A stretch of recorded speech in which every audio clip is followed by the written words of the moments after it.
yesterday we were discussing about how to write essays, and we have seen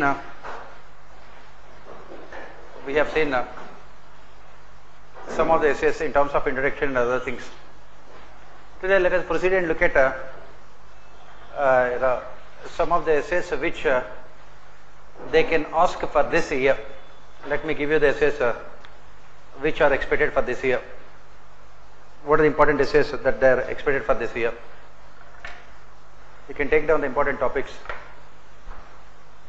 What are the important essays for this year?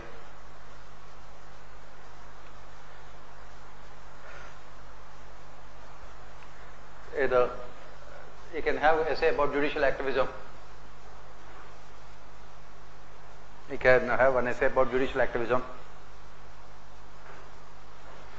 Then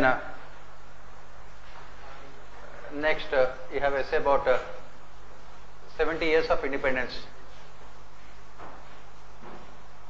70 years of independence, achievements and disappointments.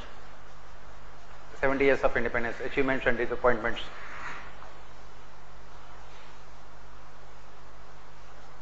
Then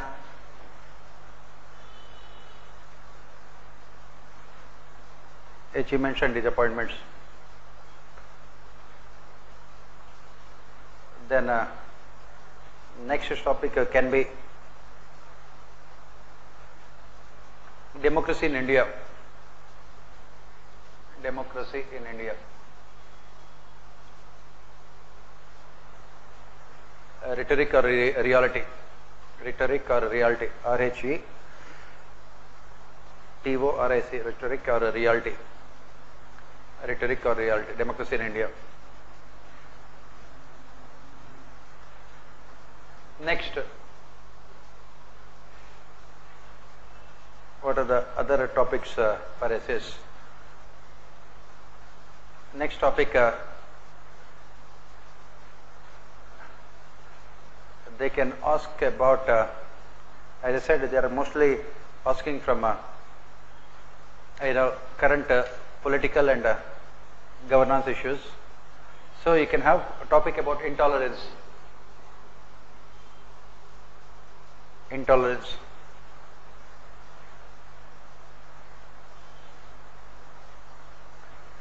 Intolerance. Next, they have not asked this essay for quite some period of time. The essay about sustainable development.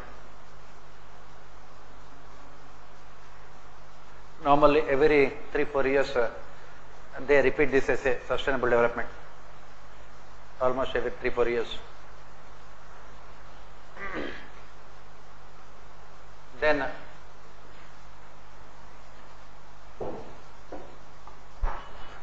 Then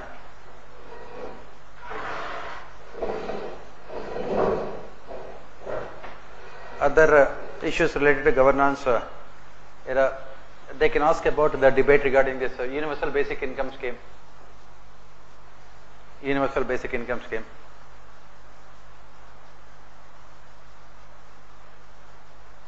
UBI, universal basic income scheme, which has been in the news. Then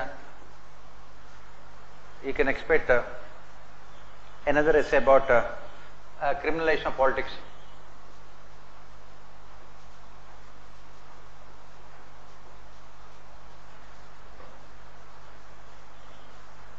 Criminalization of politics.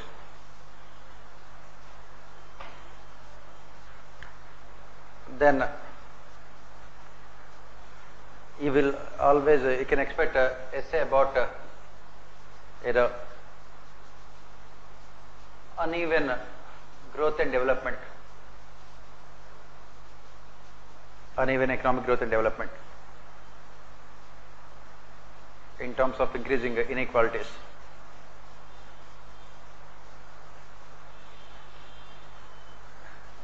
Uneven growth and development.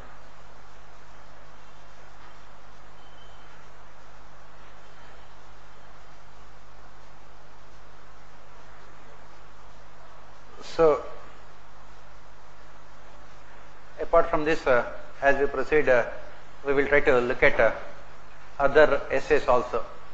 We will try to look at other important essays also. As I said, they are asking mostly essays related to political, economic, administrative, social. Earlier they are asking about mostly environmental issues also. In the last 2 years they have not focused on those things. So this year you can have environmental issues in the form of sustainable development, challenges of sustainable development. And then I won't be surprised if they have one essay related to urbanization. Very important topic. Problems of urbanization. Definitely an important topic for essay. Last year almost half the questions of your general studies are about urbanization. And what you see is the trend of UPSC is whatever they are asking in general studies papers, next year they are repeating in essays. Capitalism and inclusive growth, they were asked in GS, they have repeated it. Jobless growth, they have asked in GS and then they have repeated it in essay. Cooperative federalism, the question was asked in last year's polity governance paper, they have repeated it as essay the next year. So definitely those this one urbanization, last year lot of discussion about urbanization. Definitely you will have topics related to them. Definitely from these topics you will definitely have 2 essays. We can expect definitely 2 essays from these topics. So and then one more essay can be, I think last year the question was digital economy, the essay related to. This year the question essay can be related to e-governance. It can be related to e-governance.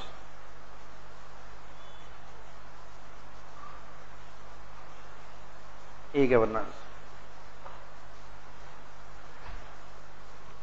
So let us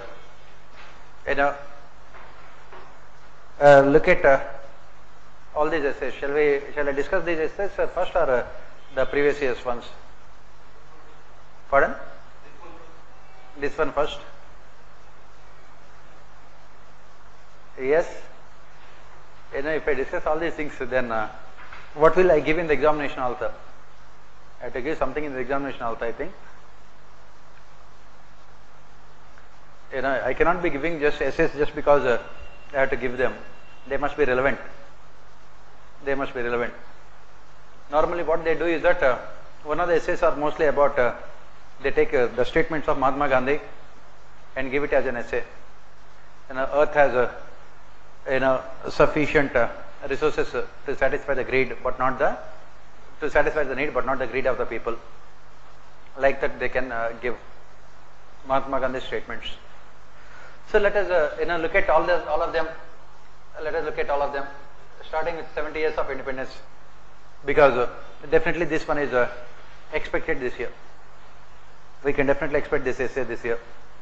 70 years of independence.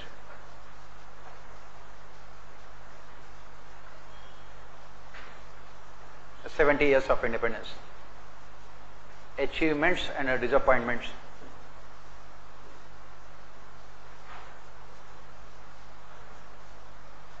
So how do I start my essay?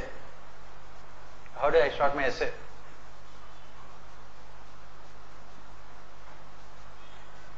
What will be my introduction? How do I start? There is nothing better than Gandhi's statement about freedom. I'll start my essay with the quotation of Mahatma Gandhi, who said that real freedom is not about freedom from Britishers. Real freedom is not freedom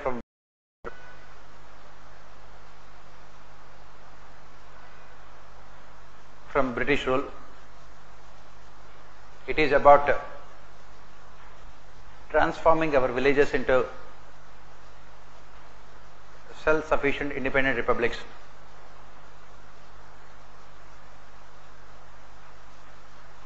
It is about transforming our villages into self-sufficient independent republics.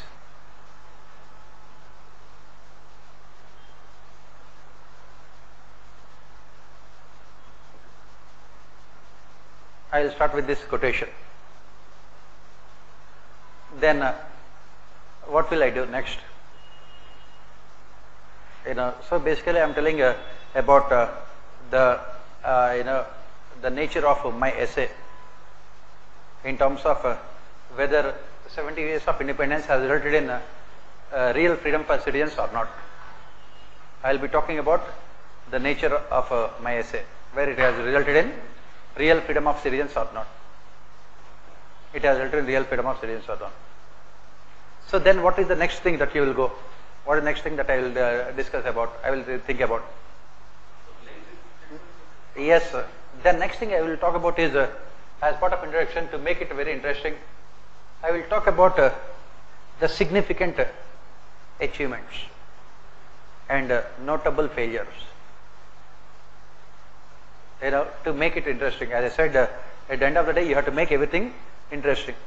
What are the significant achievements of our freedom? 70 years of independence. The most important achievement is we are able to preserve democracy. The most important achievement is we are able to preserve our democracy in spite of various kinds of pressures, both internally as well as externally. We are able to preserve our democracy. Next, what are the other achievements? What are 70 years of independence? What are the other achievements? Next,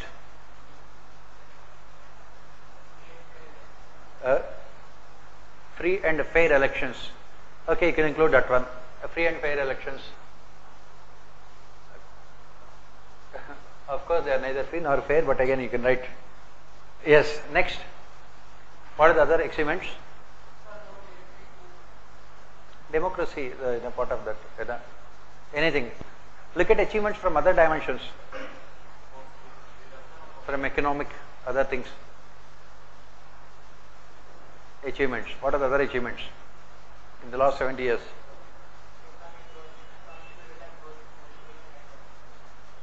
What are the other achievements? The government has taken care of needs, basic needs of poor people.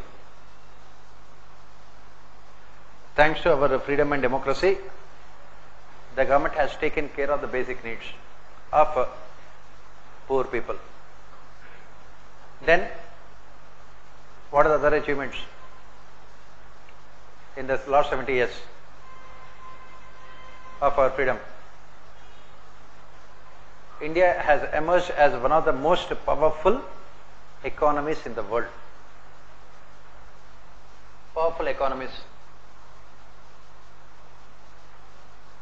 Then you can talk about, in terms of purchasing power parity, India is the third largest economy. Just to talk about, to boost our confidence, Next, what are the other achievements? What are the other achievements in the last 70 years?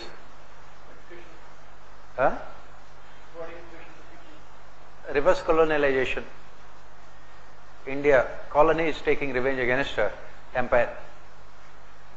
Obviously, this is one of the greatest achievements. At the time of independence, nobody thought that an Indian company would be the largest employer in United Kingdom. If someone had said those things at the time of independence, you would have laughed. Definitely great achievement. That is what? Indian company is the largest employer in United Kingdom. Yeah, not required. They know Tatas. Okay. I am only talking from a macro perspective without giving names. Okay, so once I write these things, then what are the significant failures? What are significant failures? We have been able to give political freedom but fail to ensure economic freedom. Economic freedom. Next, what are the other failures? What are the other failures? Even after 70 years of independence, India is home to largest number of poor people. Poor people living on this earth. Largest number of poor people living on this earth are living in India. A basic, most significant failure. Largest number of poor people. Next, after 70 years of independence, still we have not been able to inculcate nationalistic tendencies among citizens. Nationalism still is not deep rooted in the psyche of its citizens.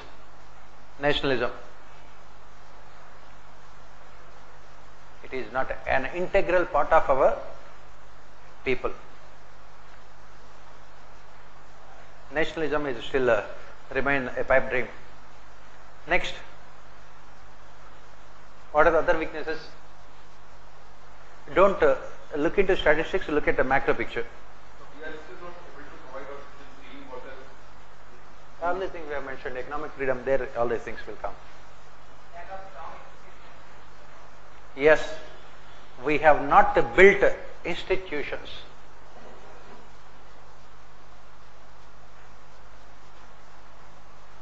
We have not built effective institutions. We have not built effective institutions.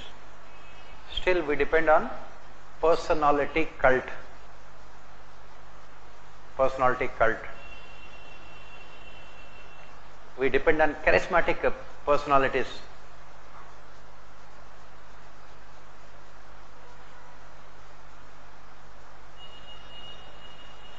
We still depend on charismatic personalities. The biggest failure is building institutions. And then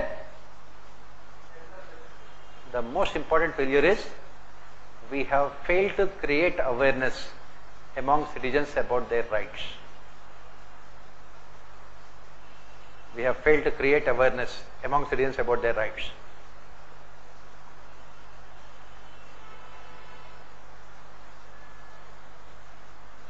We have failed to create awareness among citizens about their rights.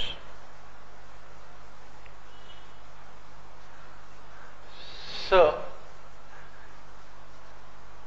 then after writing all these things, once I give this introduction in terms of Gandhi statement and then everything, then I will start with all the dimensions as we have mentioned yesterday. I will start with historical dimension. Historical dimension. What are the historical dimensions?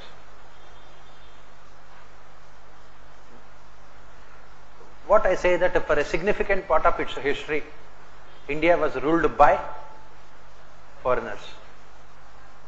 For a significant part of its history, India was ruled by foreigners. Either it was a foreign rule or a dictatorship. Either it was foreign rule or dictatorship, wherein people never really enjoyed any freedoms or rights. Where people never enjoyed any freedom or rights. For the first time, when Jawaharlal Nehru made the historic speech,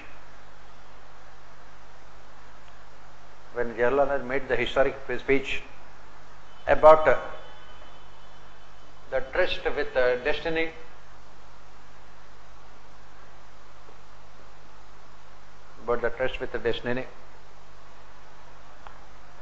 India, in its 5,000-year-old history, for the first time, India, in its 5,000-year-old history, had realized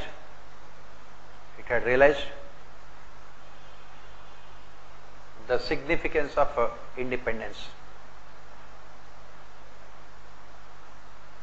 It had realized the significance of independence in its 5,000-year-old history for the first time. So our tryst with the destiny started at that point of time for the first time. Okay.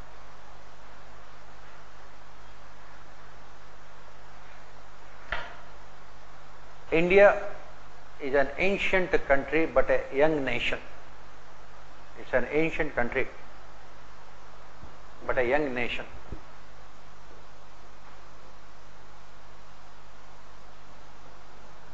Young nation,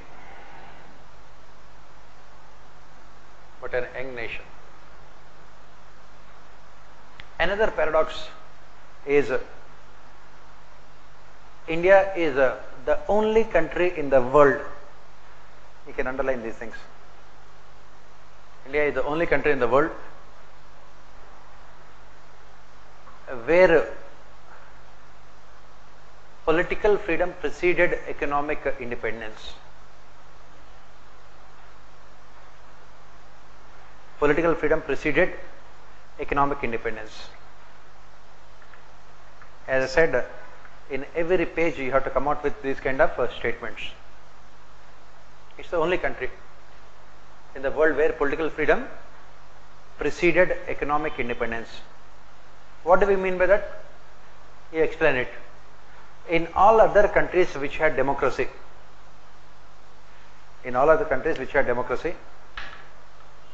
which had the experience of democracy, in all other countries which had democracy, capitalism had ensured prosperity of societies. Capitalism had ensured prosperity of societies,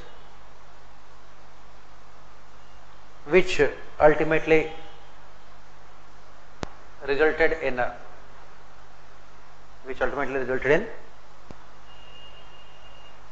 democracy.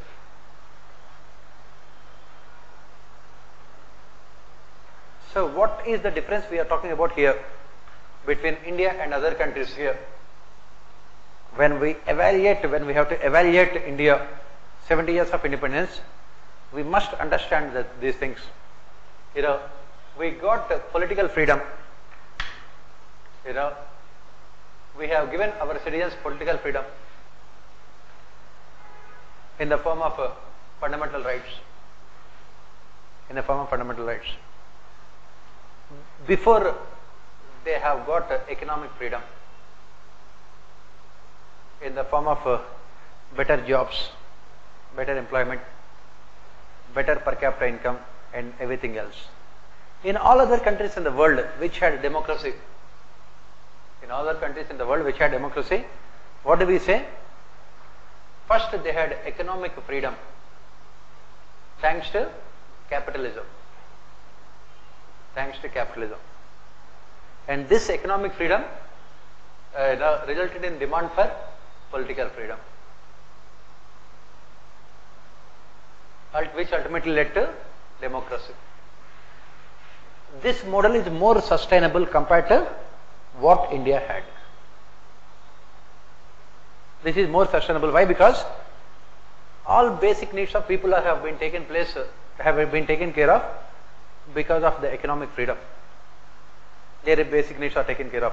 Why? Because if you look at the hierarchy of needs, first you must satisfy basic needs, then you go to higher level needs. What are the higher level needs? Higher level needs like freedom of speech and expression, freedom of life and liberty, the fundamental rights which we talk about. They are not basic, they are higher level needs. What are the basic needs? Food, clothing and shelter. BSP, Bijli, Sadak and Pani.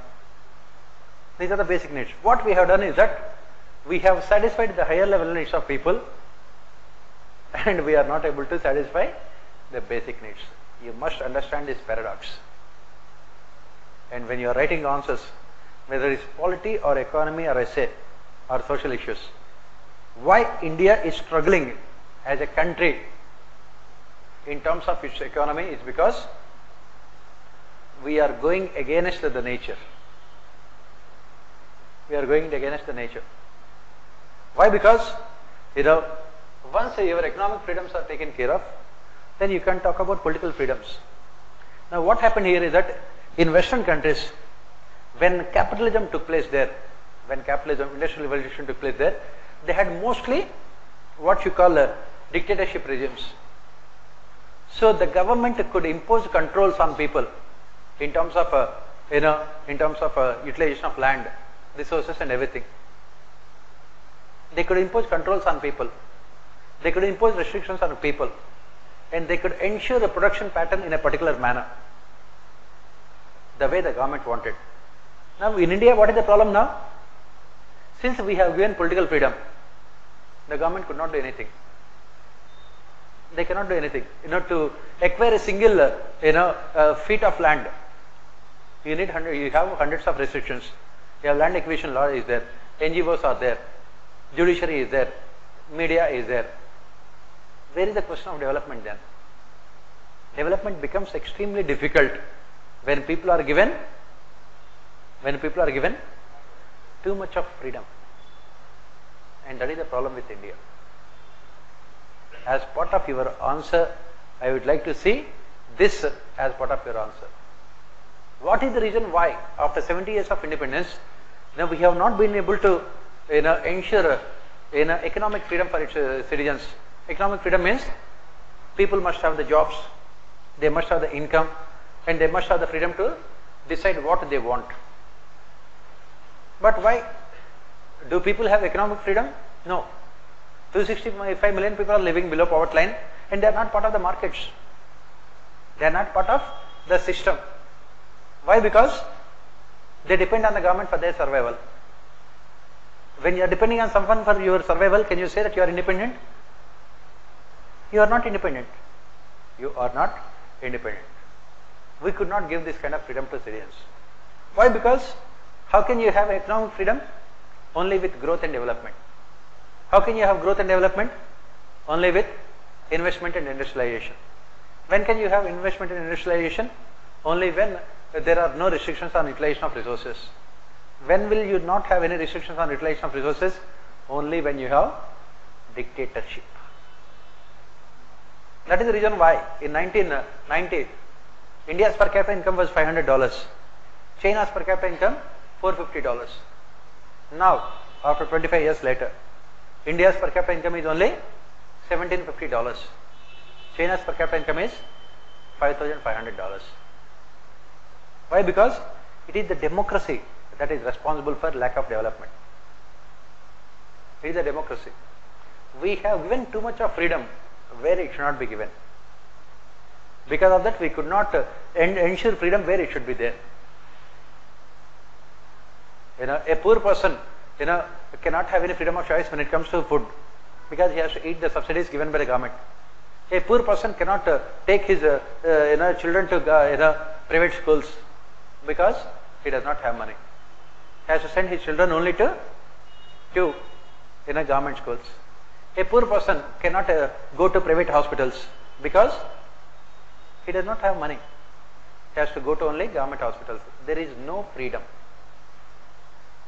There is no freedom. And what kind of freedom does a poor person in a country like India has? Those freedoms which are not necessary. What are those freedoms which are not necessary? Does it really matter whether he has the freedom of life and liberty? Does it really matter whether he has the freedom of speech and expression? Does it really matter whether he has other freedoms? Yes? That is where you have to write as part of your answer. 70 years of independence. You have to cover all these dimensions: political, economic, cultural. All these dimensions it should be there. But the crux of your answer should be why democracy in India, why democracy in India is not as successful as it should have been. Why? Because we did not follow the natural progression. Natural progression wherein political freedom, political freedom is preceded by economic independence. And our constitutional forefathers, were they wrong then? Were they wrong in giving freedoms to citizens then? Were they wrong? Pardon? You were calling for a long period. They were not wrong. Why? Because they felt that political freedoms are more important than economic freedoms. They felt that political freedoms are more important than economic freedoms. And they were not wrong. Why? Because we have been exploited by foreigners for 200 years, wherein basic human rights were not given to us. Basic human rights. That is the reason why they felt that right to life and liberty is more important than right to have a livelihood, better livelihood. They felt that right to freedom of speech and expression is more important than right to employment. And that is where the problem is. So coming back here, then look at the other dimensions of this topic. Political, economic, we have seen. We have tried to integrate both the things also. Then what about the social and cultural freedoms? What about social and cultural freedoms? Do people enjoy these freedoms after 70 years of independence? Yes? Do people enjoy social and cultural freedoms? What are the achievements here in this regard and what are the failures? Yes? You are not here just to take down the things. I want you to think. In the examination hall, you have to think on those lines. So what are the freedoms that people have? What did 70 years of independence give to people in terms of social and cultural rights? Yes?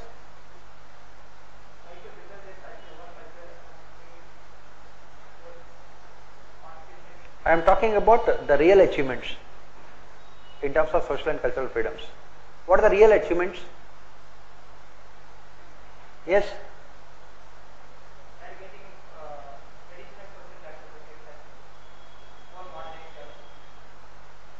What are the real achievements in 70 years in terms of social and cultural spheres?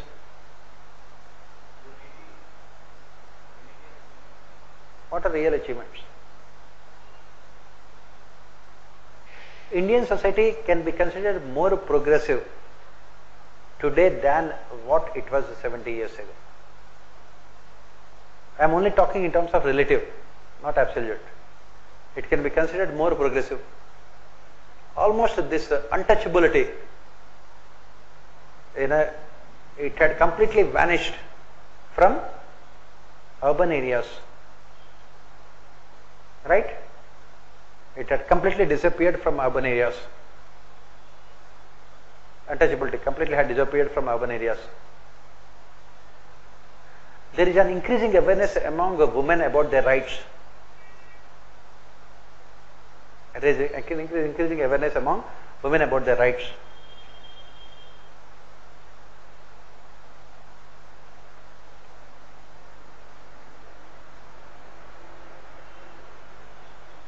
Okay, what 70 years of reservations could not do?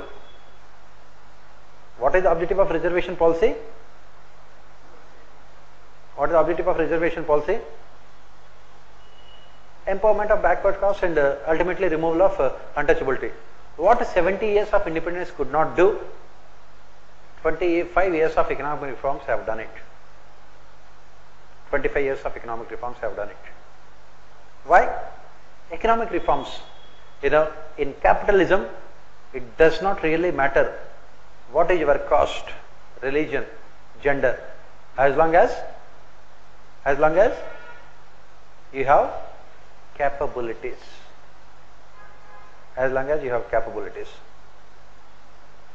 So in the last 25 years, we have seen so many changes in our societies in terms of the social and cultural, which are only resulting in a movement towards more open and inclusive societies. More open and inclusive societies in the last 25 years. As I said, what 70 years of independence could not do, it was achieved by 25 years of economic reforms. And almost as we have said, this untouchability has disappeared from urban areas. Why? Because there can never be better solution than economic growth and development. Capitalism does not recognize any religion. Capitalism does not recognize any caste. Next, what are the failures here when it comes to social and cultural? What are the failures? What are the failures here? 70 years. The failures are basically the failure to inculcate the sense of nationalism. In the beginning we have said. Inculcate the sense of the values of nationalism, because of identity politics played by political parties. Because of identity politics played by political parties. Identity politics played by political parties.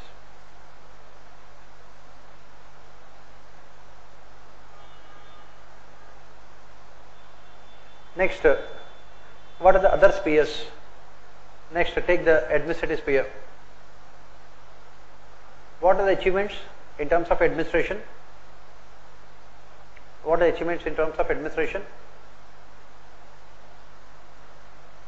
We have introduced significant reforms in governance to ensure transparency and accountability. We have introduced significant reforms in governance to ensure transparency and accountability.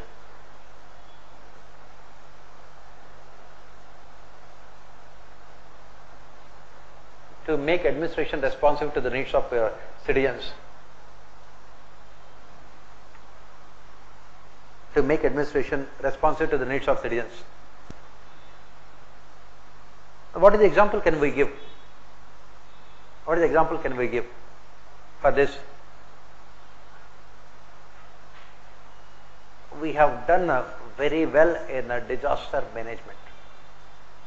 Whenever any natural disaster strikes, immediately the response of the government is effective.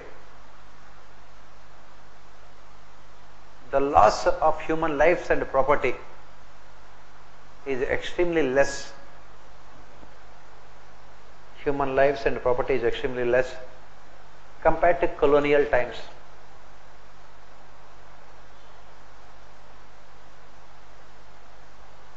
Administration becomes efficient during emergency situations. It always responds.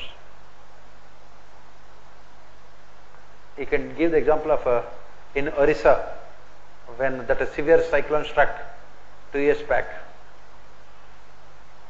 It was the remarkable efficiency of administration that had completely prevented the loss of human lives. No other country in the world had responded to disasters like India had at that point of time. Definitely, it's a great achievement. It is a great achievement. It's a great achievement. Even a country like America has failed to respond in the same manner as India has done. Now we should always take pride in things which are, which are unique. Even you take the case of America. Even in America, if there are any tornadoes or cyclones, their response is not as effective as India's. Bureaucracy has done really well. In terms of administration, this peaceful conduct of elections. Peaceful conduct of elections. The electoral exercise in India is the largest in the world. Electoral exercise. Electoral exercise. Largest exercise in the world. Peaceful conduct of elections. These are the achievements.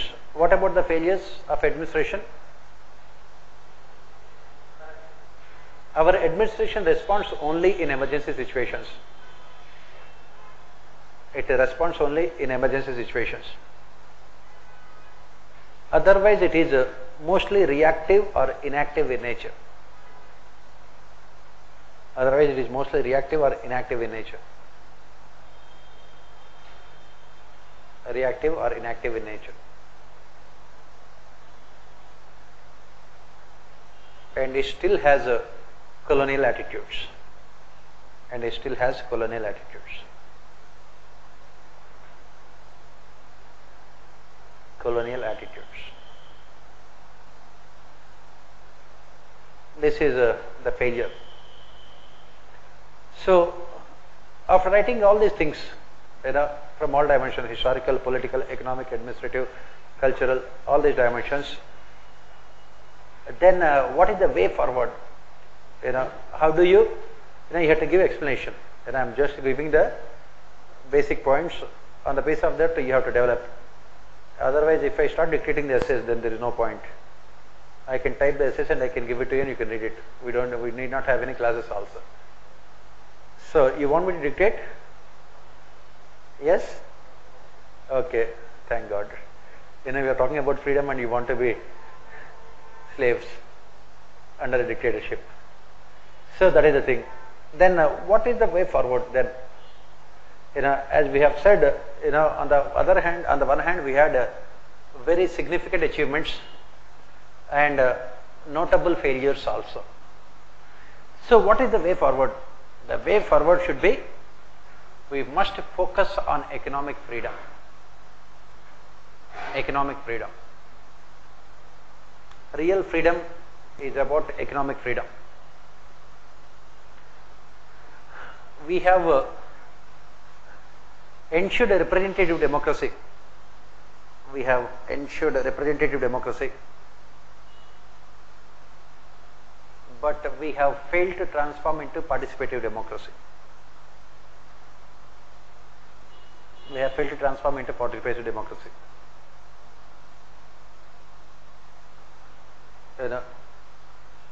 Next, capitalism has ensured rapid economic growth rates. Capitalism, it has ensured rapid economic growth rates,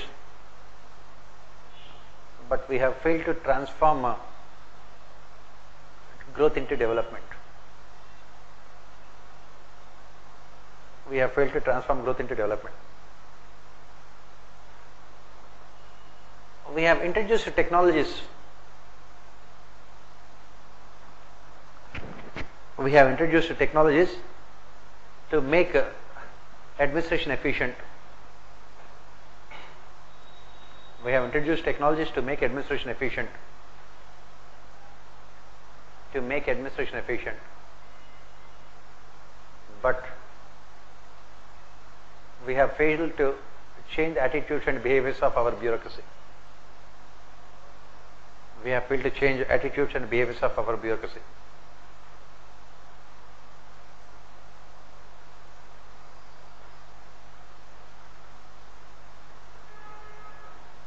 We have removed untouchability.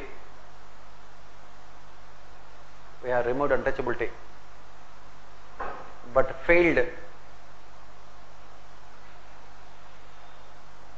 to prevent identity politics. Identity politics.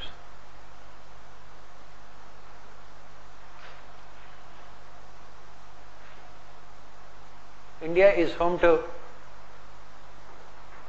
largest number of billionaires after the United States of America and a few other countries. Largest number of billionaires after USA and few other countries. At the same time, it is also home to largest number of poor people.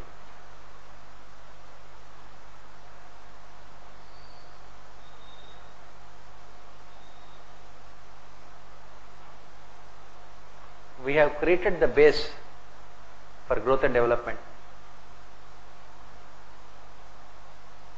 We have created the base, but failed to construct the superstructure.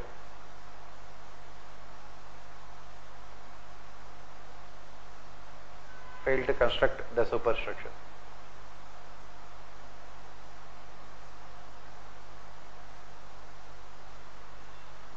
And then come back to where we have started. Real freedom is not about freedom from foreign rule. It is not about freedom from foreign rule.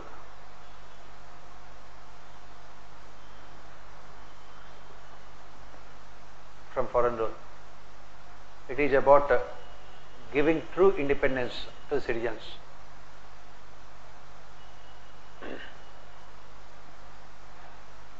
In all aspects of life. In all aspects of life.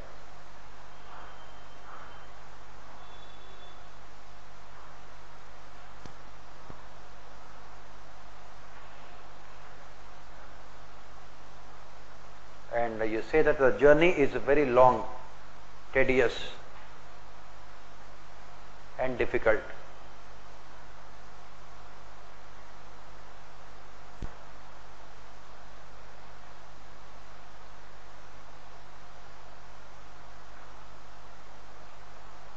But the goals are challenging.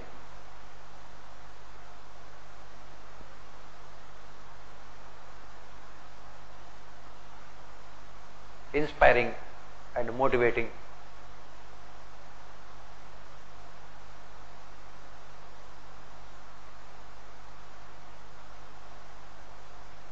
And motivating. That is what you will write about this essay.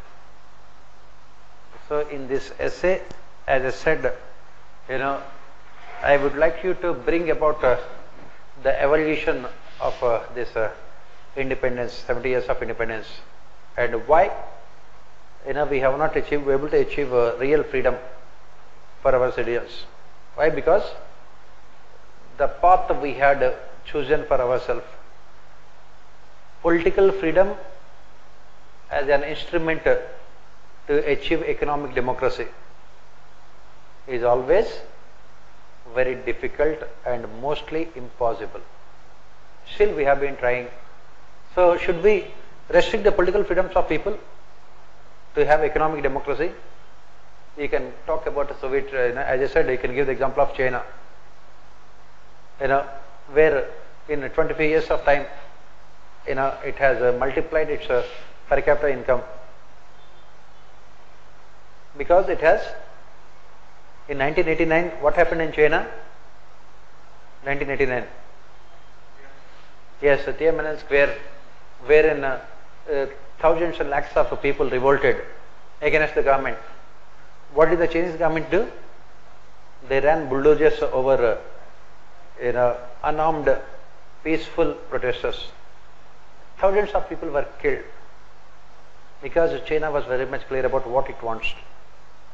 It wanted economic freedom, never political democracy.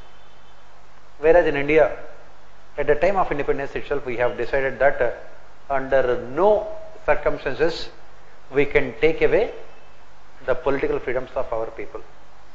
That is the reason why we said that in the end, the journey is long, tedious and complicated, difficult. But the goals are challenging, motivating. That is what you will say. Right? And do you want to add anything to what we have said? Anything?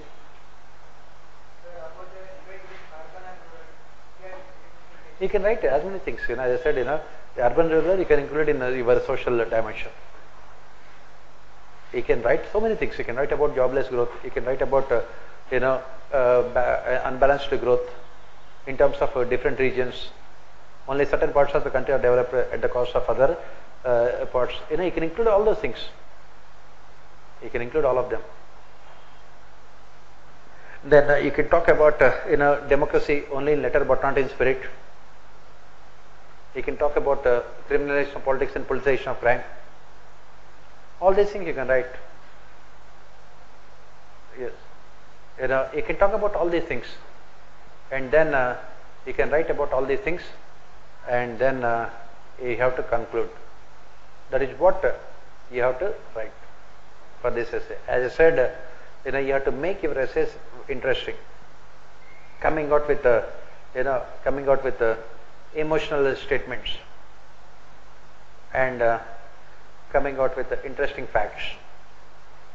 You can write India had opted for a path of development where political freedoms are given more importance than economic freedoms. That is the reason why growth is always going to be a very slow, complicated, tedious process. Unlike in communist China, where the political freedoms are taken away by the government ruthlessly, being a dictatorship, where per capita income is the sole criteria to determine the development and or otherwise of the country. Per capita income can never be the criteria to see whether a country is developed or not. More than that, it requires something else. And we are thinking about the something else. Treating citizens with respect, giving freedom, giving respect to their freedoms, individuality, self-respect. And that is the reason why it is taking a long time. It will take time because revolutions cannot take place in what? Revolutions cannot take place in democracies. Can there be any scope for revolution in democracy? Yes. Why revolutions cannot take place in democracies? Why? Why revolutions cannot take place in democracies? A revolution is always a reaction to dictatorship. So where is the question of dictatorship in a democracy? If there is dictatorship, there is no democracy. In 1975, Indira Gandhi imposed emergency. She became a dictator. Then what she had to do? She had to repeal emergency and go for elections, and people have given their opinion. She was defeated. After that, she could never think of imposing democracy. So there is no question of a revolution in a democracy. Why? Because people always have the freedom to express their opinions, views. Revolution can never take place. And can there be ever revolution in China? There people are completely, I think, subjugated. Do we know really what happens in inside China? You take the case of North Korea. What is happening there? Do you know what is happening there? People don't have access to internet. They cannot watch movies. Every male person must have the same haircut as the president. Some time back, what happened? Someone laughed at the president. Kim, what is his name? Kim Jong? Yes, whatever, it may be very difficult to pronounce. So let us call it him as Kim. So someone laughed at his hairstyle. Next day, the government passed an order that every male member must have the same hairstyle as the president. It was done. It was done. Otherwise, they will be killed. Simple. There is no other way out. Otherwise, they will be killed. They don't have access to internet. They cannot read Bible. They cannot watch movies. They cannot watch any games. If they do any of these things, then they will be punished. That is the only thing, nothing else. North Korea has the 4th largest army in the world. What is the population of North Korea to have 4th largest army? The strength of army is North Korea is 1.3 3 crores, 1.3 crores, 13 million for a small country. That means every male member is part of army. That is what it is. That is how it is. So do you want that kind of a dictatorship in India? Yes, it can ensure development and growth, like what is happening in China. I said at the time of in 1989, 1990, India's per capita income was $500. China's per capita income was $450. But China had opted for state-led capitalism. State-led capitalism. Government would only invest. Public sector enterprise would only invest. The government would take away your land forcibly. The government will ask you to work in the factory according to the wages determined by the government. Government will own up your properties without giving any notice to you. The government will say that we are constructing we are constructing a road, so we are taking away your house. We will not give you any compensation. And if you say no, you will be buried there only. Simple. You will be buried there only. Do you want that kind of system, or the system like in India? Why? Because the problem is you cannot have the cake and eat it too also. If you have political democracy, economic freedoms will be difficult.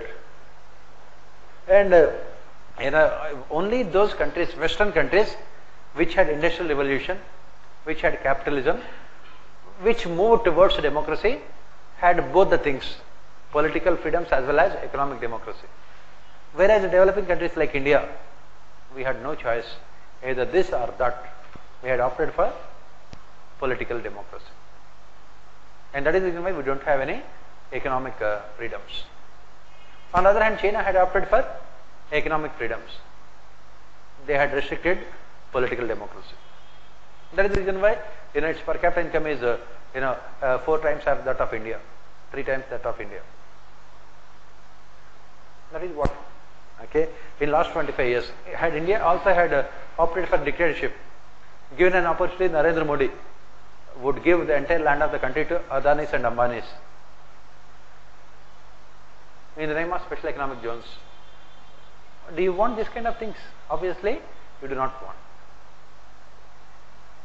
And you cannot have a tough state in a democracy. That is the reason why I think 2 years back the question, the essay was asked, is India a soft state? Any country will be a soft state as long as it has democracy. It is the case of America also. America is a peculiar country wherein we think that the president is all powerful, but that is not the case. In America, the president proposes, Congress opposes, judiciary disposes. That is what. Donald Trump would want to be a dictator, but he cannot even have his own tweets deleted also. That is the kind of democracy. So no country in the world which has democracy can never have a strong state, strong and powerful state. It can never have a strong and powerful state. We had opted for we have made a conscious decision to have political freedoms, and in that process, in the manner, if we have to sacrifice our economic independence, we should. And it takes time. We have to accept the fact that it will take time. How long? Nobody knows. As long as it takes time, it will take time. That is what we have to remember. Next, let us move on to the other important topics. What are the other topics? Which one do you want me to discuss from the topics which I had given? In terms of order of importance?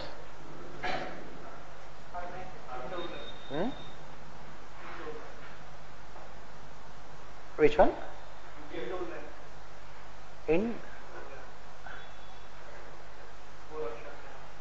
Intolerance. Intolerance. Do you want me to discuss the topic? Yes, no problem. It's a part of social issues. I am expecting definitely the topic. In fact, one more topic which is a very favorite thing which has not been discussed for long is corruption. Corruption is a very important topic. Corruption. We should not be missing the woods for trees. We should be looking for the obvious for essays. Then only look for other things. We have to invent other things. Corruption is a definite topic. Corruption. So intolerance. Again, how do you start your answer? How do you start your answer? What kind of introduction will you give? Again, I will give you two kinds of introduction. Whatever you are comfortable with, you can give them. Two types of introduction. Okay, first one is situational, in terms of, as we have said yesterday, narrating real life incidents. Okay, I will start with the timeline 1984, 1st November. 1984, 1st November. In terms of a story, this exactly happened. I am not concocting any story here. It's not a fiction. 1984, 1st November. A Sikh couple boarded a train in Mughal Sarai station. A Sikh couple boarded a train in Mughal Sarai station.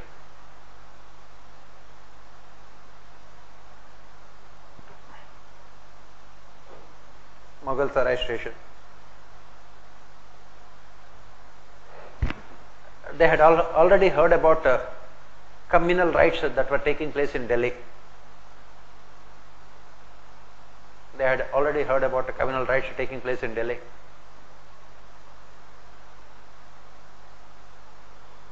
Communal riots taking place in Delhi after the assassination of the Prime Minister. After the assassination of the Prime Minister, against their community.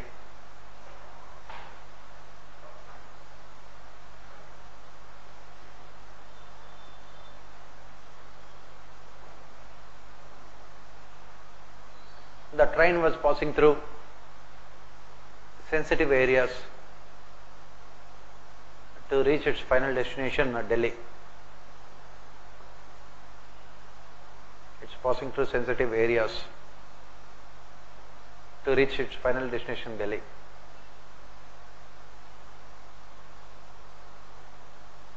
There were neither mobile phones.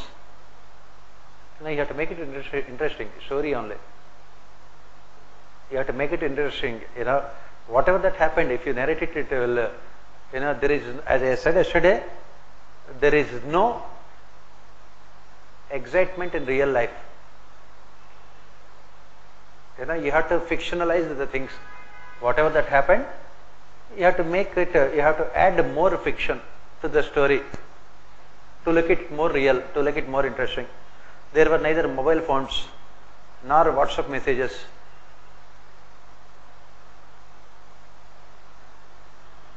There were neither mobile phones nor WhatsApp messages nor 24-hour televisions, 24-hour channels to break news. To break news. They heard news from All India Radio about the violence, mostly in Delhi. Mostly in Delhi.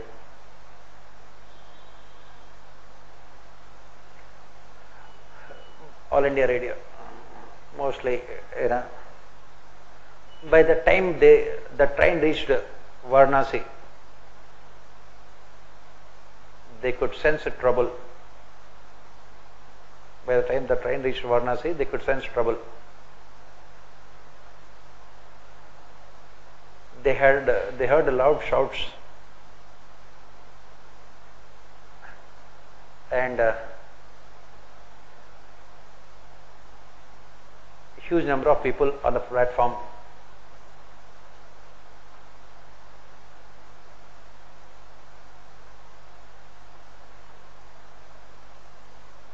It could be easily recognized that they were workers of a political party to take revenge.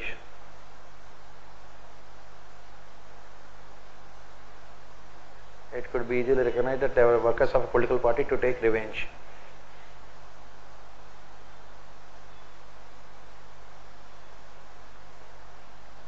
The train was stopped. The train was stopped and the searches were conducted to identify. Searches were conducted by this mob to identify and punish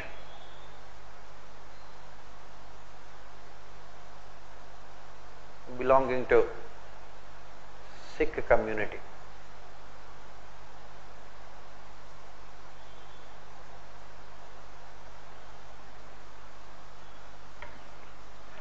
What happened later? What happened later is beyond the imagination of fiction writers. Imagination of fiction writers. As they say, truth is always stranger than fiction. Truth is always stranger than fiction. All other passengers in the compartment, as they say, truth is stranger than fiction. All other passengers in the compartment belonging to different religions had come together. Belonging to different religions had come together to protect the couple.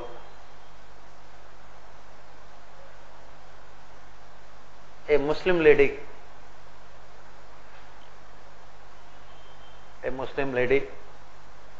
removed her burqa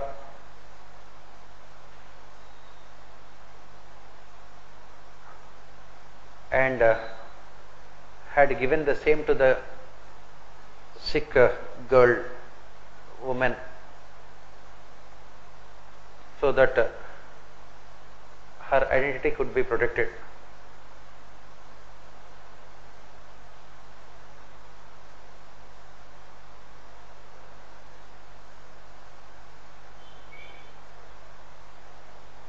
A Christian and a Hindu came together and they shaved off the beard of the Sikh man.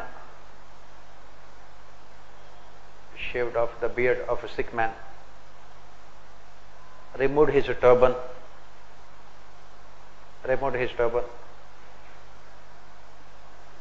Cut his hair.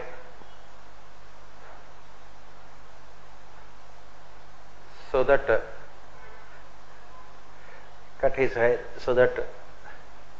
his identity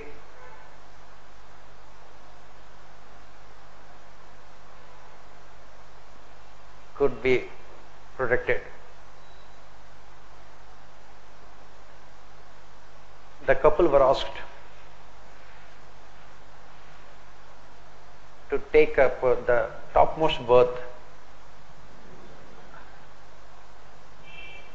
and cover their bodies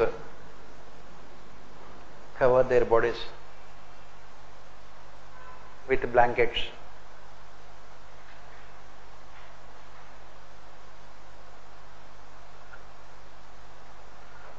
When the violent mob entered into their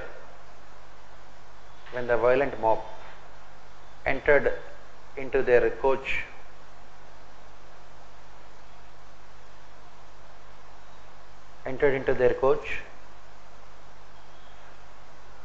rest of the members joined hands with the mob and shouted slogans against. Rest of the members joined hands with the mob and shouted slogans against Sikhs to gain their confidence. Rest of the members joined their hands with the mob and shouted slogans against the Sikh community to gain their confidence. They assured the mob that if they see any Sikh person,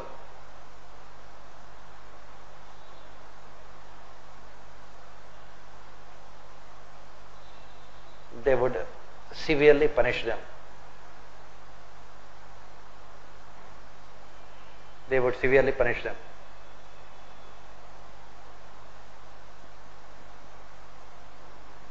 And the violent mob had left the place.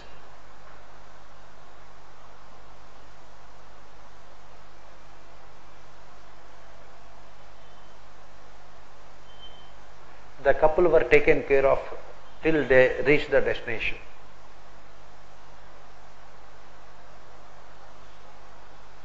Till they reached the destination.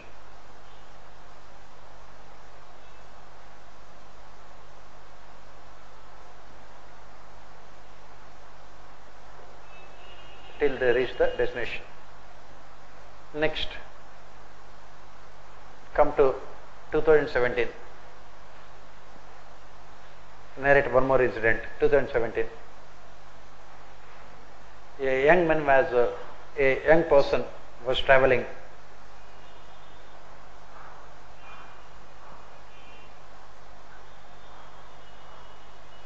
to reach Delhi.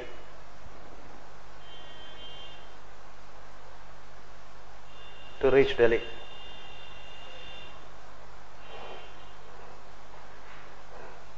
There was suspicion among other passengers.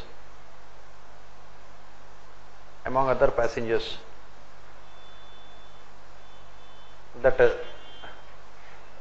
this person, this young man,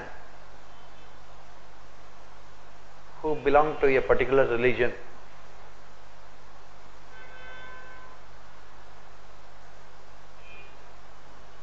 was carrying beef.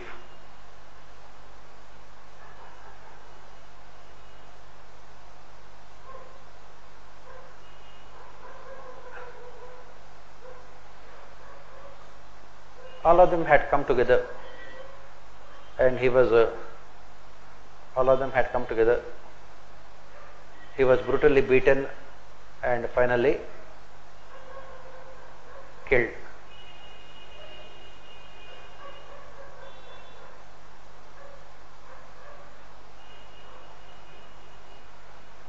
Next paragraph. 33 years is both long and short period of time in a country's history.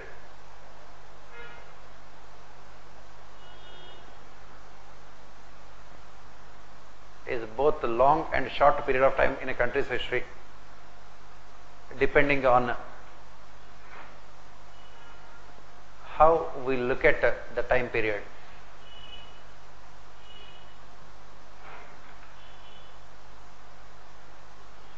For India,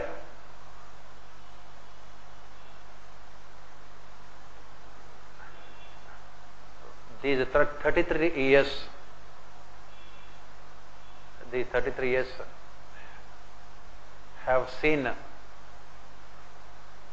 have witnessed a rapid transformation in the attitudes, behaviors of people.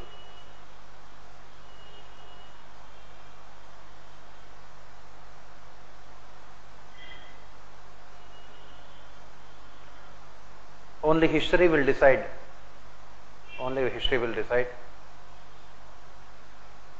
whether the changes that have taken place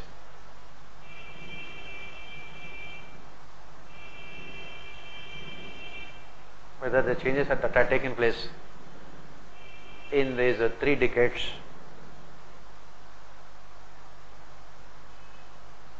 in other spheres of life.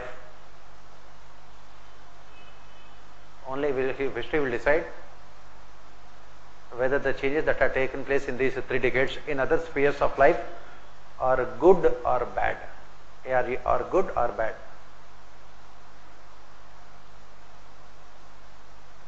But definitely one thing is sure.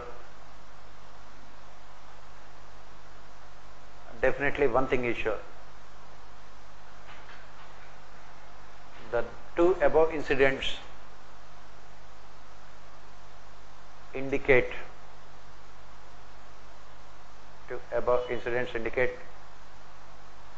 growing intolerance.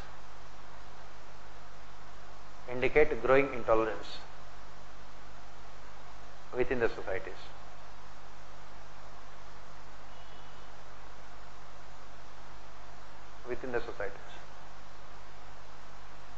Now this is the interaction you can give. We started with the incident of what happened in a train in 1984.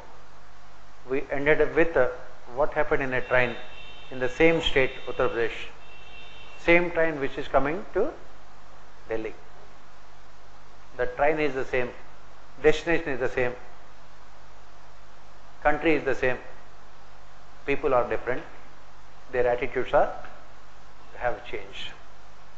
That is what, when you write this, obviously, as I said, this year definitely there will be one essay on intolerance. And this is a very good big, yes.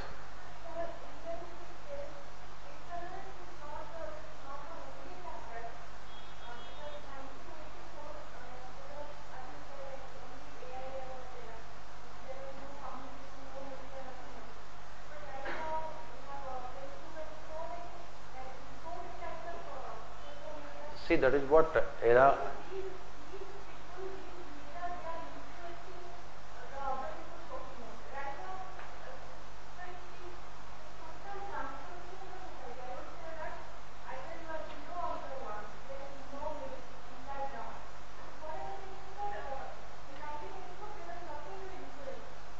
see, I will answer your question.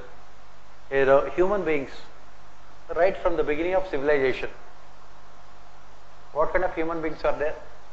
You can divide them into two categories of people, good and bad, right? For every Ram you had a Ravan. Okay? For every Ram we had Ravan. For every Yudhishthir you had Duryodhan. So good and bad are always there. They are always there. What we are saying here is that, how this goodness has come down drastically among people. How bad had become more fashionable and passion of a people. That is what we are saying here. And the things you are talking about, social media, WhatsApp, media and electronic media, it can be used for good, right? Why they are not being used for good? Because as we have said, bad had become good now.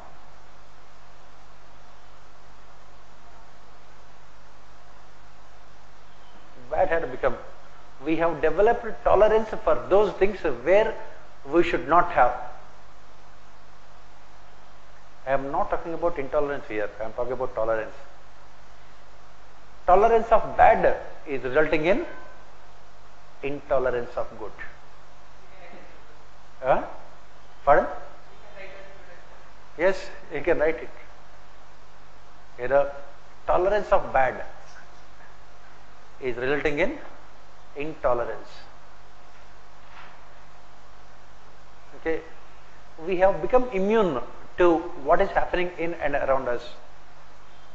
We have become, look at, you can, we're only talking about this. You talk about, you can give one more incident about what happened in Chandigarh 2 days back. Why? Because we have developed tolerance for these kind of crimes. If women are stalked on roads, if atrocities are committed against women, we become immune to these kind of things. We treat this as a part and parcel of our daily life. We have lost that, human touch. That is where the problem with our society is. We have lost the conscience. We have lost the knowledge of the fact that we are human beings. We have become more self-centric. We have become more conservative. We have become more orthodox. Then I will quote Vivekananda after this. I will quote Vivekananda after this. I will say that I don't want a God who needs my protection. Very powerful statement. I don't want a God who needs my protection. I don't want a God who needs my protection. It is the responsibility of the God to protect me and not vice versa.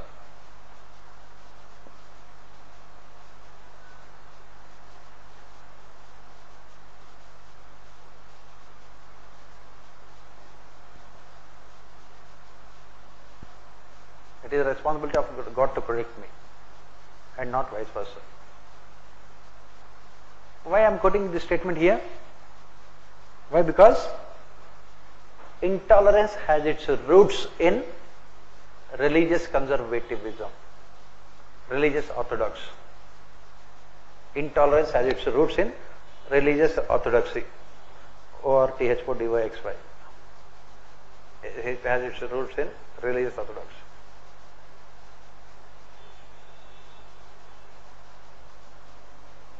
So when you talk about intolerance, you are not only talking about communal violence. You are talking about violence against women.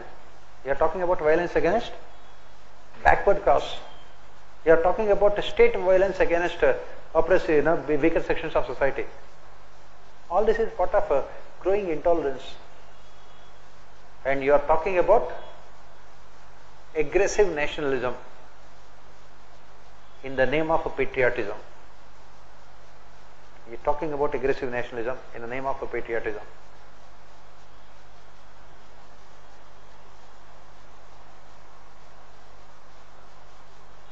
Aggressive nationalism in the name of patriotism.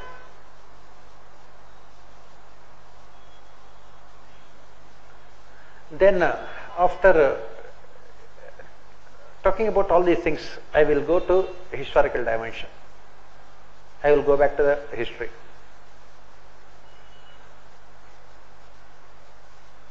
So what about the historical dimension?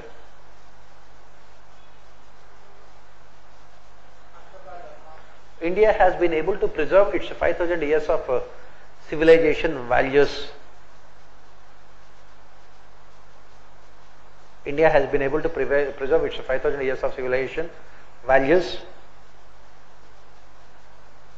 and culture because of the strength of its religion. Because of the strength of its religion.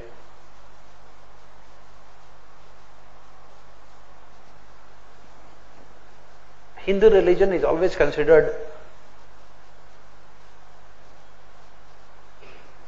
an open and inclusive in nature.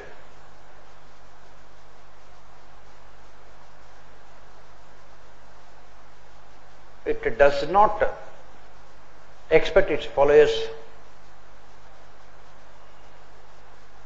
It does not expect its followers to either worship one single God,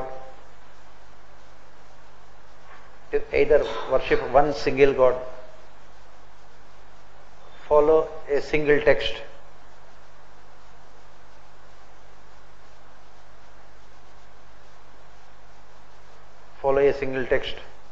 or obey the orders of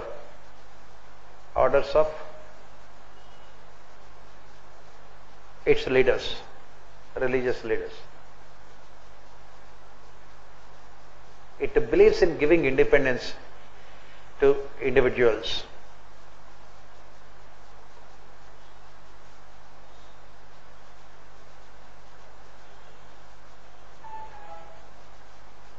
It believes in giving independence to its leaders. Christianity entered into India. Christianity entered into India long before it reached Europe and America.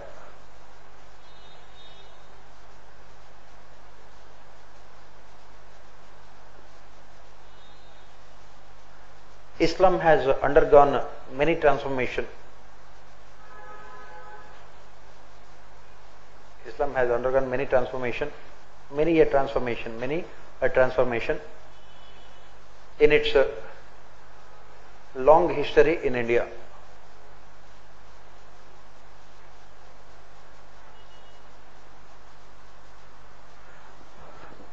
Buddhism and Jainism. Buddhism and Jainism are reactionary religions.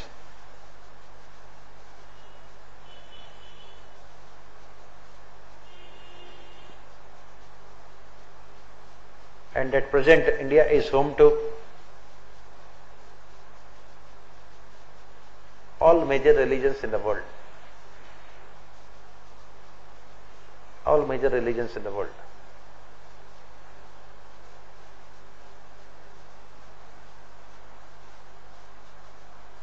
In the last 3 decades,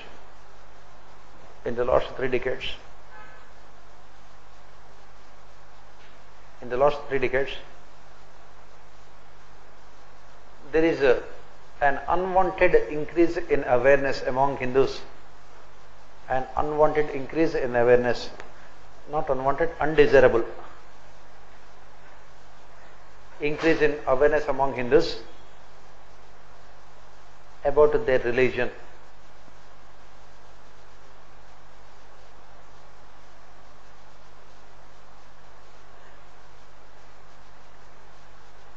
Which made them conscious about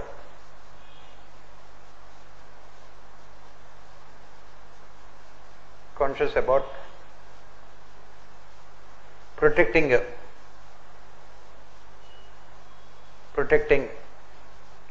the traditions and customs of their religion. The traditions and customs of their religion from onslaught by other religions.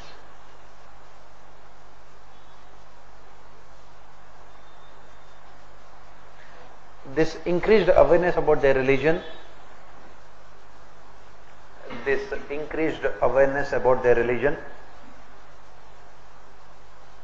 coupled with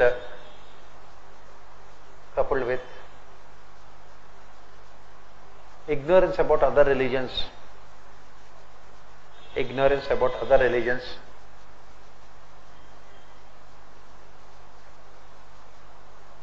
has created a situation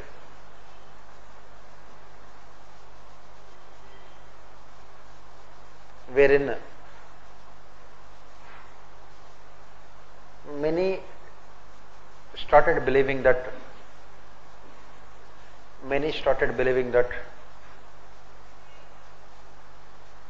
their religion is in danger.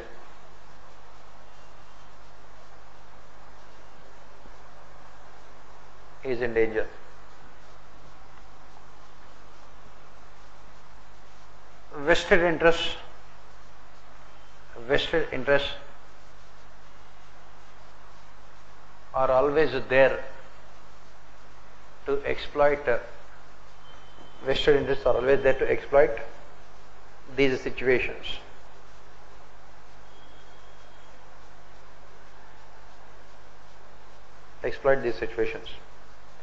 Resulting in growing intolerance within the country.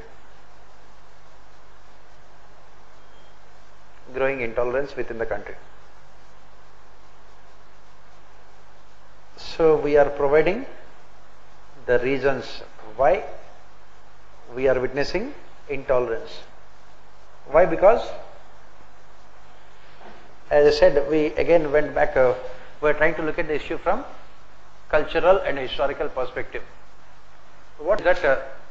For thousands of years, India always had a culture which is based on openness and participative in nature. There is always respect for diversity. That is the reason why in Hindu religion there is neither single God nor single text, unlike other religions. It always had diversity. It always had respect for diversity. That is the reason why, as we have said, as you have written, Christianity entered into India long before you know, it had become part of the societies of West and other countries, and it survived. Jewish religion, again one of the most ancient religions, again had become part of Indian society for long. Islam, when it had entered into India, it had undergone so much of transformation, and none of these religions, whether Islam or Christianity or Jewish religion, or in between we had Buddhism and Jainism, none of these religions could replace Hinduism. You know, India was ruled by the Muslim rulers for almost 1000 years. Before they were ruled by Christians, the Britishers. But what is the reason why we are able to continue with our traditions and customs? What is the secret of success? For 5000 years we have been able to continue the same traditions and customs. This Gayatri mantra, which people recite every day in the morning, it was there in Vedas, it was there for 5000 years. The rituals which we follow in temples, all of them have been in practice for thousands of years. What could be the reason? What is the reason why, in spite of the country ruled by aliens in terms of religion, we are able to preserve, protect, and promote our culture? For the simple reason that Hinduism is not a religion. It is not a religion. How do you define a religion? What is the definition of a religion? Any faith which is being followed by large number of people. Any faith, this is what in sociology you study. Any faith which is followed by large number of people.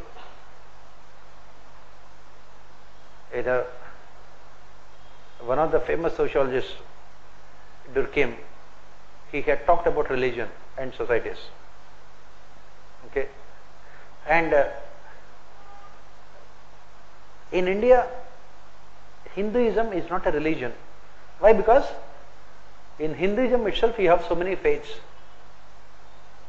So many faiths. You have Shaivites, you have Vaishnavites, and you have tribal customs and traditions, and you have people who worship other gods.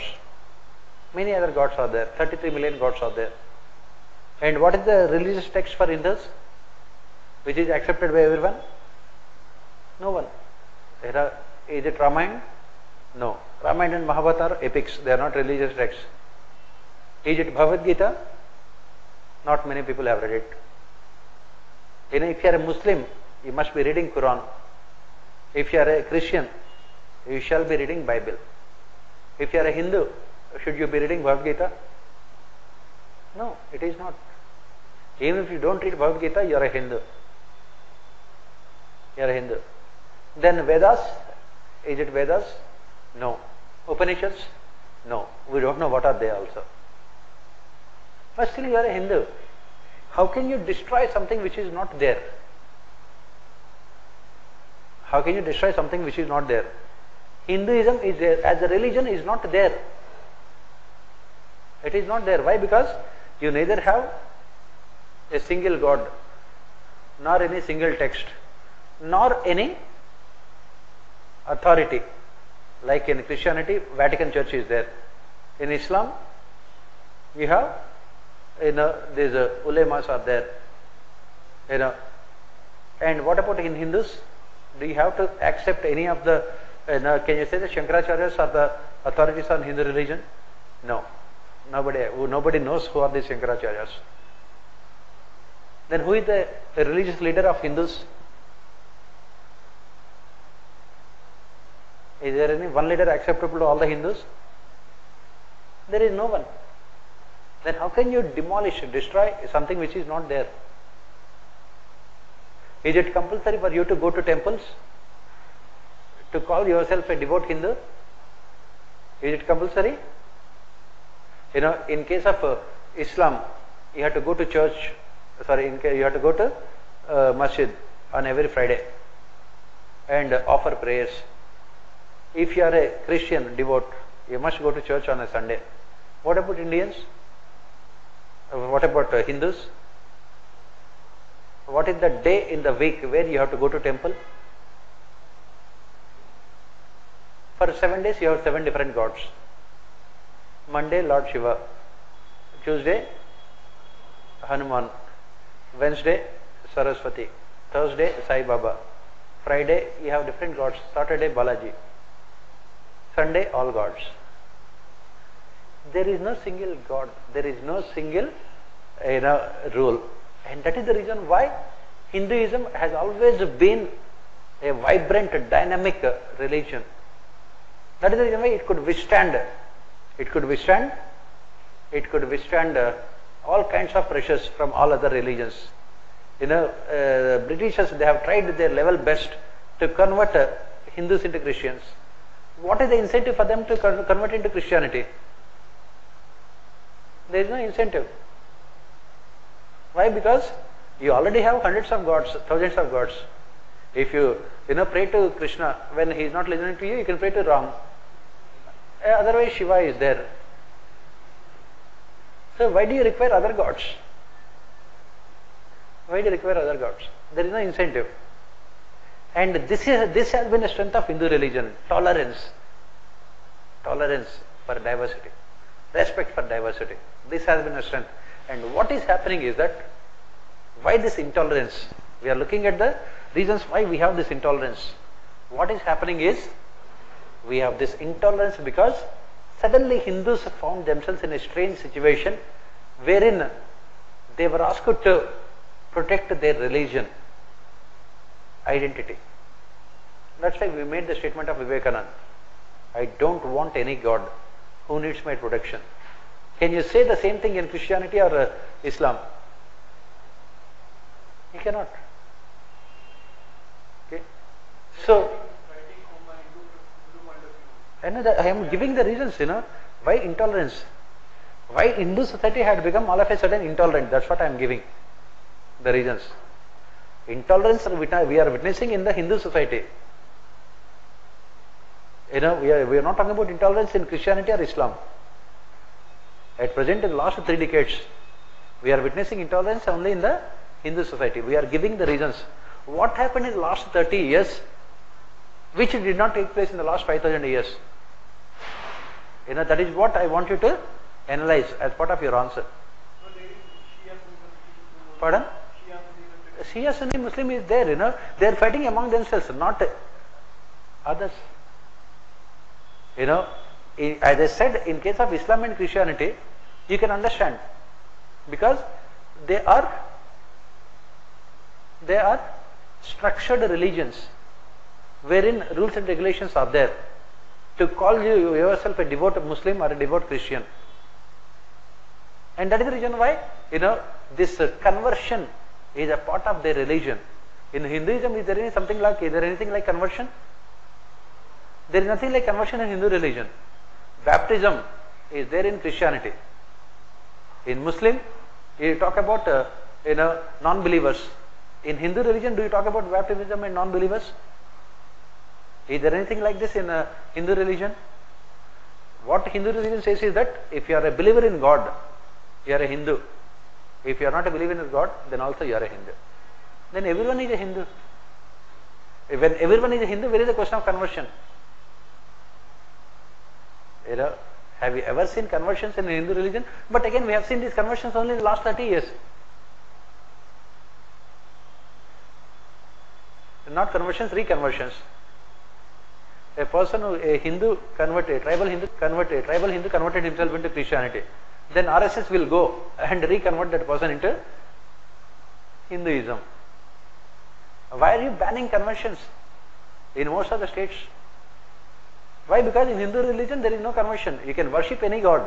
Even if you worship Jesus Christ, you are a Hindu, because you believe, as long as you believe in God, you are a Hindu. If you worship Allah, you are a Hindu, because as long as you are a believer in God. You take the case of in Shirdi, Sai Baba. Everyone worships, Hindus and Muslims worship. We don't know what is his religion. What is the religion? God don't have any religion. Gods don't have any religion. Lord Krishna never said that he is a Hindu. Same is the case with Rama. Neither Shiva said that he is a proud Hindu.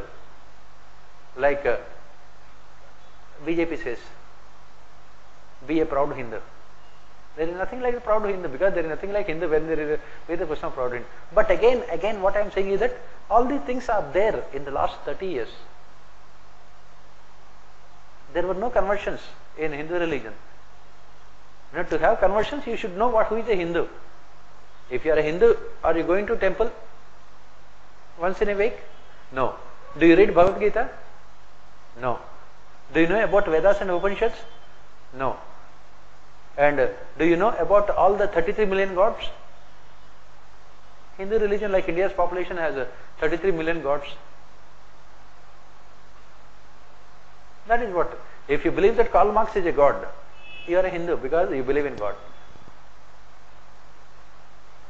That is what, and what happened in the last 30 years, that is what we are discussing. Why the change had taken place in the last 30 years? The changes have taken place not because the changes have taken place in Hindu religion, changes have taken place in Indian societies, which made Hindus aware about their religion. It has created false consciousness among Hindus. That is what you say. It has created false consciousness among Hindus about their identity, which is not required, about their identity. Along with this false consciousness, the problem is ignorance about other religions. And you feel that the moment you see other cultures, which are not similar to what you believe in, then you start believing that your culture is in danger, your religion is in danger. You develop intolerance towards other cultures. If you see a person talking in a language different from what you know, you always look at that person with suspicion. If you see a person eating what you never have done it in your life, you start developing suspicion. If you see a person worshipping in a different manner compared to what you do, you develop suspicion. This suspicion, ignorance will result in intolerance. 30 years back, we never had this sense of insecurity in the Hindus, among the Hindus. Why? Because Hindus never believed that their religion is in danger. Because Hinduism is not a community-based religion. Unlike other religions, it is not a community-based religion. Hinduism is mostly individualistic in nature. It depends on individuals, which God you want to, which God you want to worship. It gives, suddenly Hinduism has become an organized religion. That is what you have to write. You are analyzing the reasons for intolerance. Suddenly a religion which gave lot of importance to individual freedom and individual choice had become organized religion, structured religion. It has become structured religion.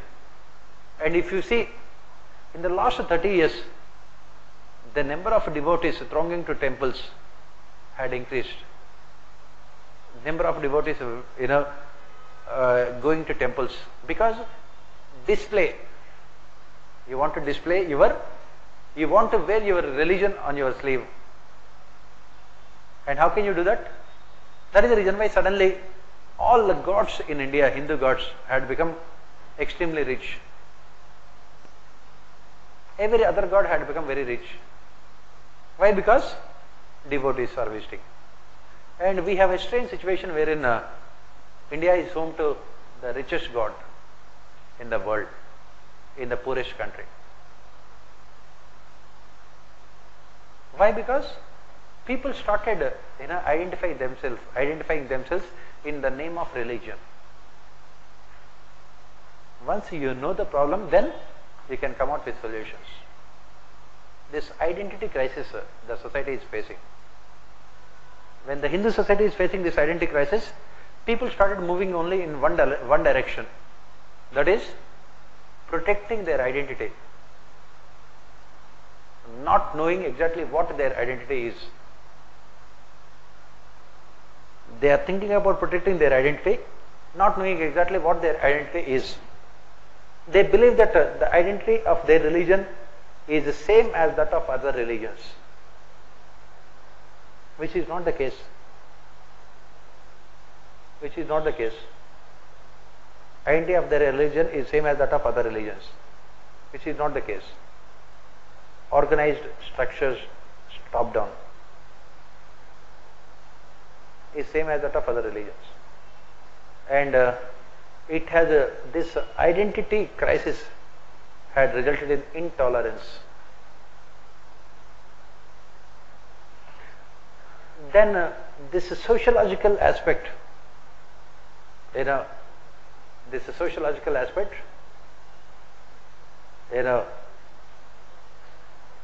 had a deadly combination in the form of political factors. In the form of political factors. Deadly combination in the form of political factors. Political parties in India, irrespective of their ideologies,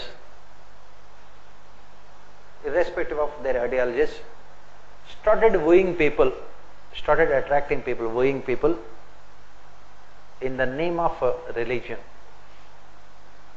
In the name of religion.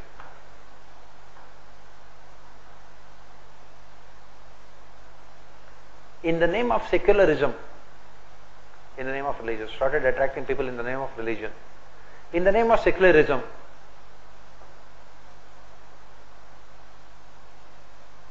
the functioning of political system in India, in the name of secularism, the functioning of political system in India is characterized by either majority communalism,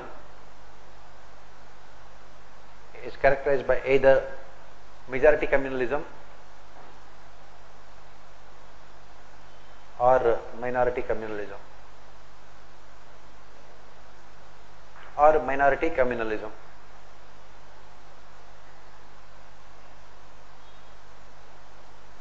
Political parties are ruthlessly exploiting the sentiments of the people. We are coming to the basic issue. Political parties are ruthlessly exploiting the sentiments of the people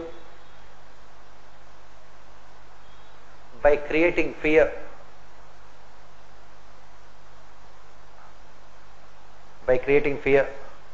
anxiety, insecurity, and uncertainty. By creating fear, anxiety, insecurity, and uncertainty in the minds of followers.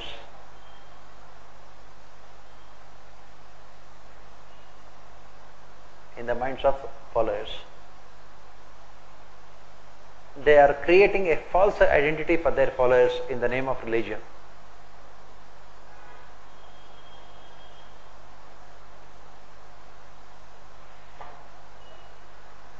They are creating a false identity for their followers in the name of religion, which only divided the societies.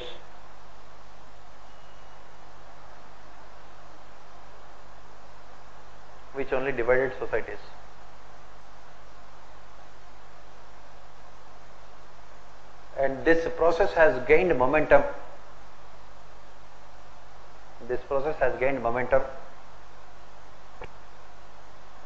In the late 1980s.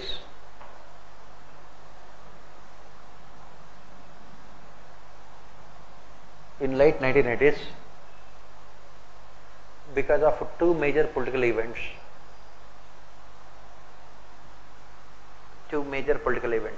That took place. What are the two major political events that took place? Shabano case, the decision of the Congress party, the decision of the then ruling political party at the center,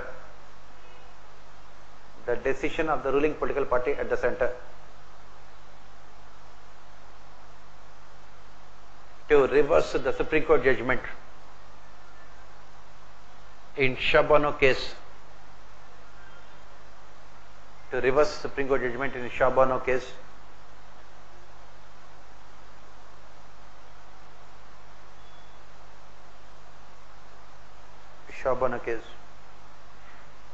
the same political party, the same government, not political party, had allowed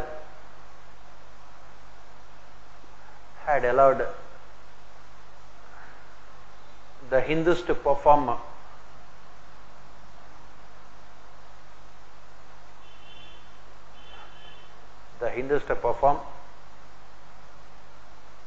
worship of idols inside Babri Masjid.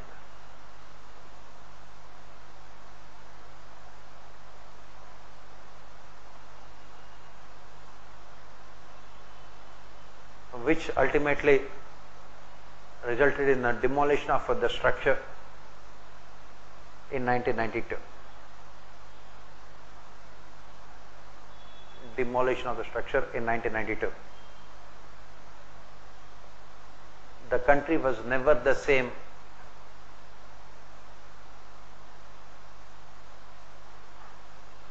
after that incident.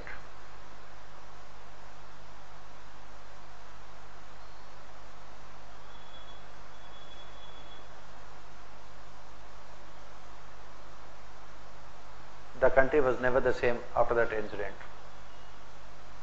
That is what we are saying.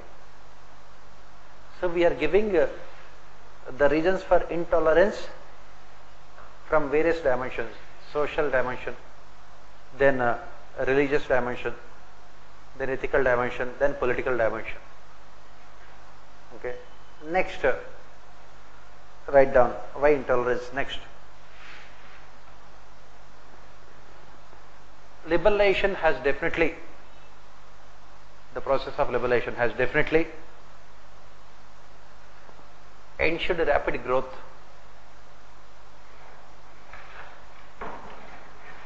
but has failed to create enough opportunities.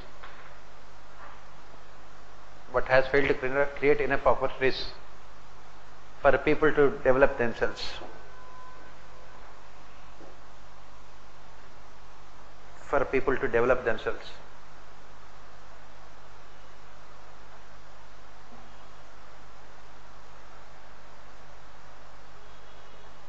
People started believing, ordinary citizens started believing that their religious identities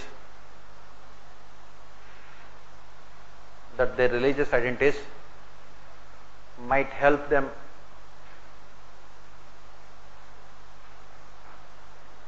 to become part of growth stories.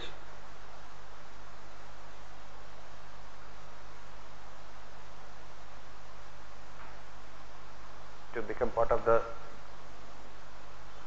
growth story.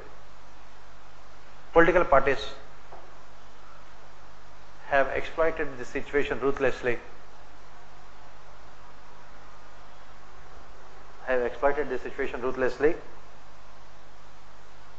By promising reservations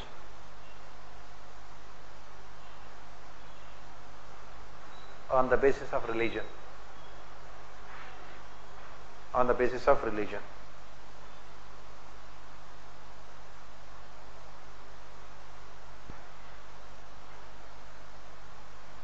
Next,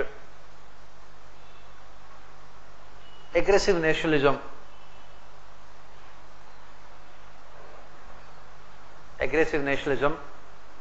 And xenophobic tendencies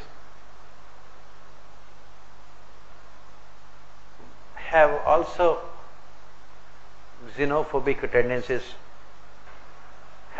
added more fuel to the fire.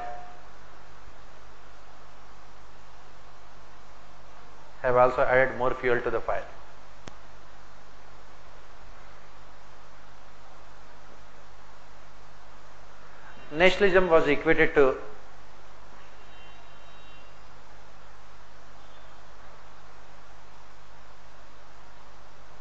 majority religion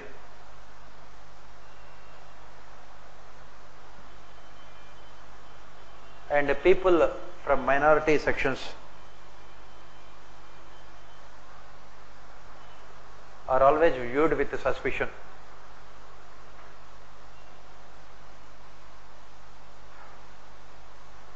Are always viewed with suspicion.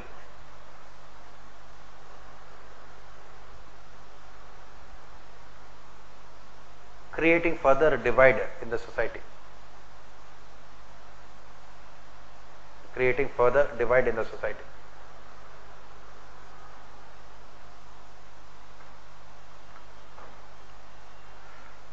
So we are, we have seen the problem for all dimensions, from all dimensions.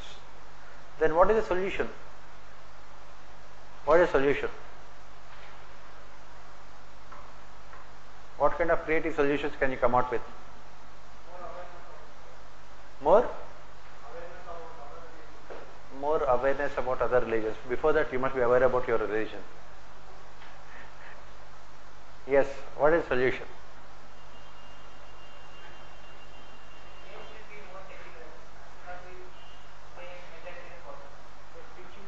Political parties will keep on playing this kind of politics.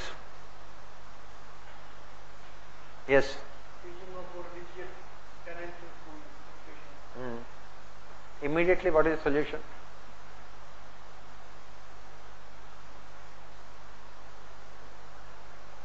Immediately, what is the solution? Immediately. Immediately, the solution is law and order. Strict implementation of rule of law. Immediate solution is strict implementation of rule of law. Strict implementation of rule of law. Those who are committing the crimes, those who are committing crimes in the name of religion should be severely punished. Should be severely punished, so that it acts as a deterrence. It acts as a deterrence.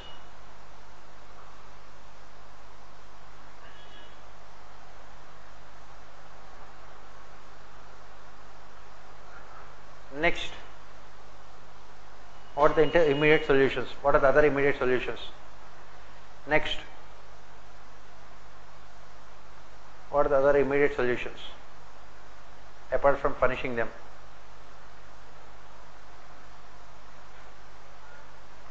Developing human intelligence at the ground level. Developing human intelligence at the ground level to identify, developing human intelligence at the ground level to identify antisocial elements and preventing these crimes. And preventing these crimes.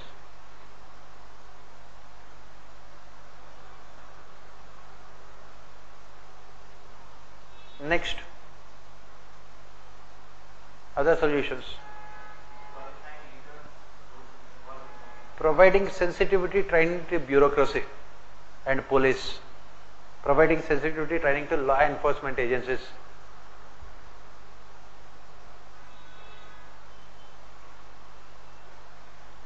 Law enforcement agencies.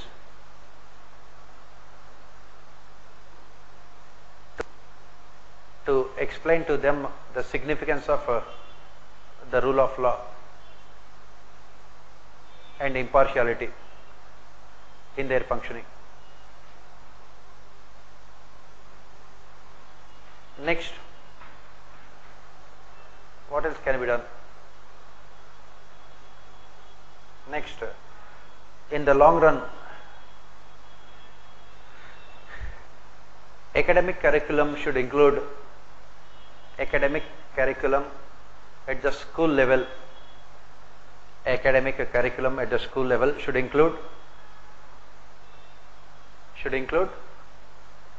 the basic tenets of all religions. basic tenets of all religions.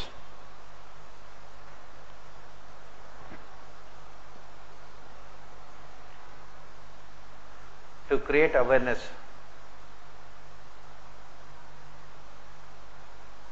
among people. Next, electoral reforms. Electoral reforms. Any political party that uses religion,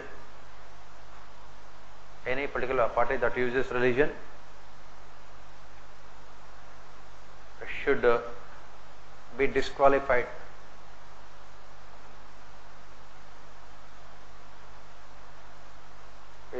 It should be derecognized.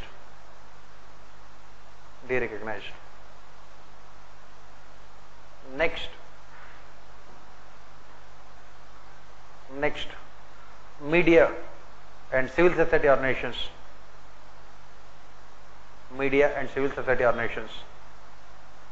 Should play a proactive role in creating awareness among citizens about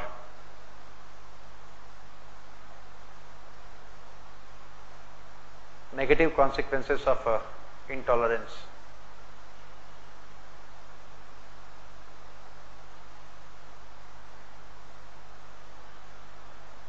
Next,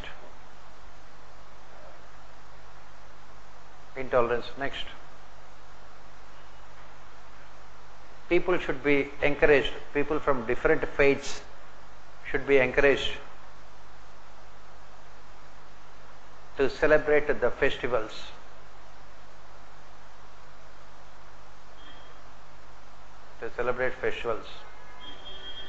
By joining hands together.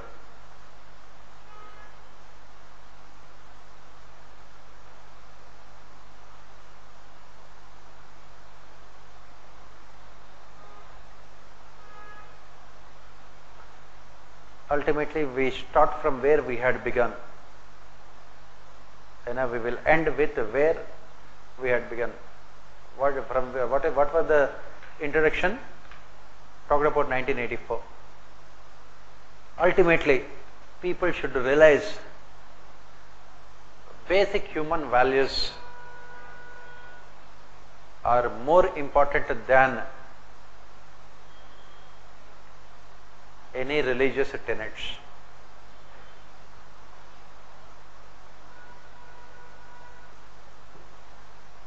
As could be seen from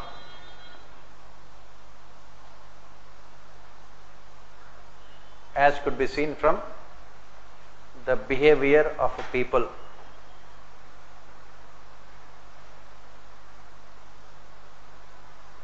in the incident that took place in 1984.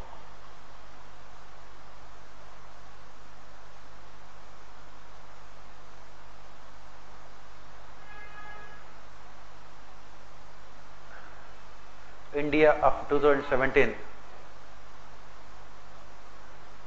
2017 could learn from India of 1984.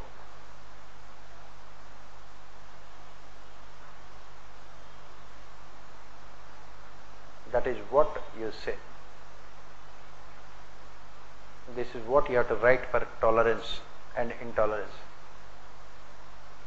We have balanced it. We never, because this is a very sensitive thing. So we never try to criticize or praise any religion. We try to be as much as objective as we can. We try to look at the things from an impartial, unbiased perspective. And that is the reason we had come out with these solutions. So that is more than enough. This is what, this is how you have to think. When you are writing essays, always think from a detached perspective. Then you come out with, you will know the reasons and you will come out with solutions also. Why intolerance has increased? Competition, insecurity, uncertainty. And as I said, the worst thing that happened to Indians, especially Hindu society, was The worst thing that happened in this society was, which did not take place for 5,000 years. Which did not take place for 5,000 years. Even Shivaji fought wars in the name of religion. His army consisted mostly of Muslims. In the medieval period also, you cannot say that it was Hindu versus Muslims. Why? Because Shivaji army had mostly Muslims. On the other hand, Aurangzeb's army, who was the commander? A Hindu. And Shivaji's army chief was a Muslim. So it's not about religion, it's more about a power struggle there.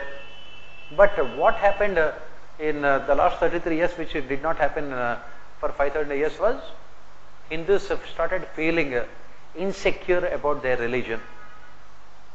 That feeling of insecurity, that forced them to become more militant in their behavior, aggressive in their approach, which is resulting in intolerance. If you can bring about this point in your answer, you will be writing, you will be getting very good marks. So tomorrow we will look at other essays. Tomorrow we will look at other essays. We will discuss other essays.